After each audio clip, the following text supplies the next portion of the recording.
好，来看一下这边第7题，我们在讲线性规划的问题，前半段我们在讲不等式而已哈。看一版这边，你的那个讲义上面应该不会，老师这边讲字就自己突然浮现吧，那这样就填书了，对不对？来看一下，这里有几个不等式？4个，1、2、3几个？4个。那这4个里面，其中有2个，它只是告诉你。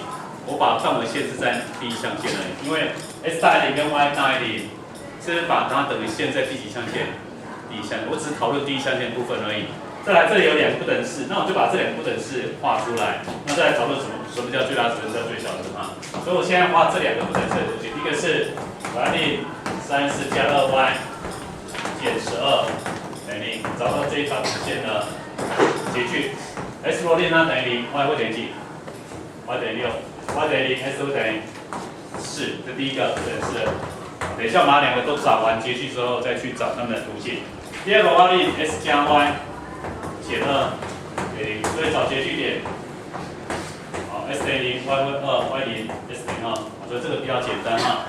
好，接下来把图形画出来，因为我限制在第一象限。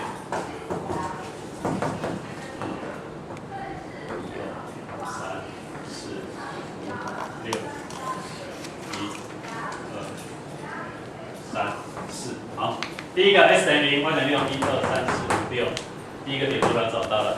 第二个点坐标，这个点坐标是 s 等于0 ，y 等于6。第二点坐标是 y 等于0 ，x 等于4，1、2、3、4，在这里，这个坐标是4例，在下面这个图形啊，这个画起来有没有等号呢？有，所以是实心的，对不对？实心的线的哈，这是第一条。第一条的话，我们写成3s 加 2y 减12等于0。第二条 s 等于0 ，y 等于2，y 等于0 ，s 等于2，在这里，这2个拿下来。好，第二条的话是 s 加 y 减2等于0。还有刚刚因为 s 大于等于 y 大于0，所以它限制在第一象限。那现在找范围，这一条它是大于还是小于？第一条小于，所以在左边。那第二条的话，它是大于，所以在右边。所以它们包的区域是这一块。包出来的话是这个区域，这个区域像什么？应该像梯形，对不对？所以如果你找面积，会算面积上面加下离这高除以2。好，当然你也可以讲说，我可以用这个大的三角形减掉小的三角形，也是我们要的面积。不过这个题目它没有让你算面积，它要算什么？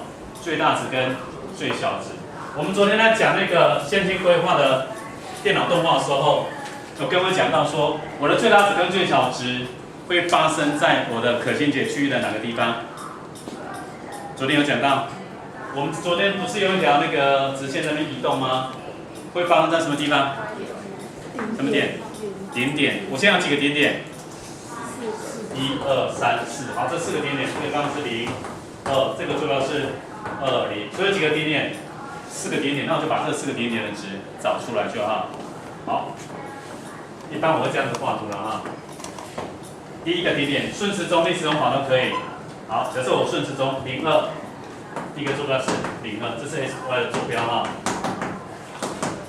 第二坐标0、6，第3个坐标4、0，第4个坐标2、0。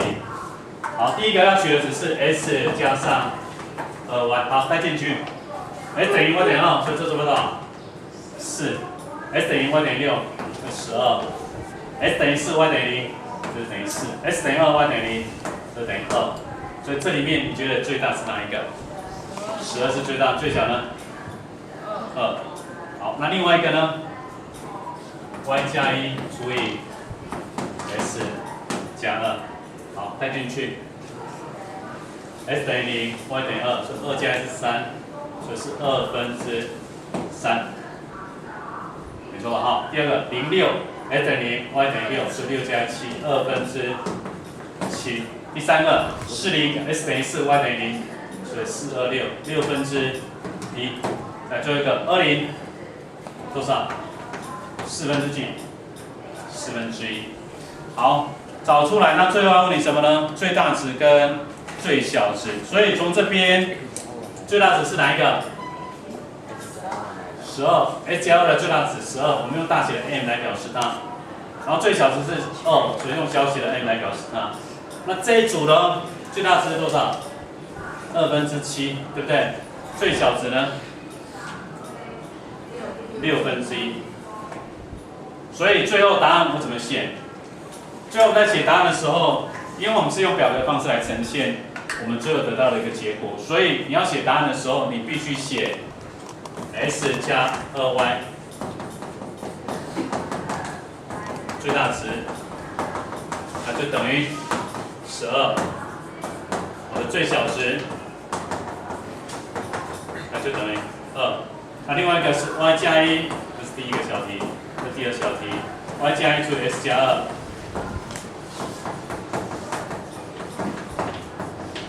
我的最大值就会等于7/2，我的最小值，然后等于7/6，这才是完整的一个答案的写法。好，所以从这个地方我知道说，在怎么做线性规划的过程里面，我要把题目给的那个条件 s 加2y、y 加1除以 s 加2这些值的最大值跟最小值，我在找的时候，实际上会发生在我的顶点的地方。但是这个地方啊，还有一个很特别重要的地方啊，你先看黑板这边，先不急着抄哈。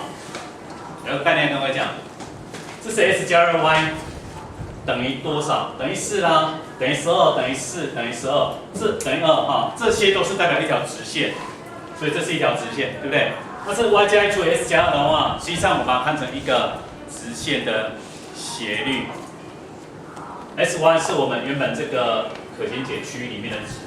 那这1跟2呢，实际上是代表-1跟-2的点，所以其实这个条件只是告诉你说，我在我的可行解区域里面，我任意找一个点，跟-1，跟 x 坐标是-2，y 坐标是-1，-2的这个点呢，它们所形成的斜率最大是多少，最小是多少？所以实际上这是一个斜率，这是一条怎样直线？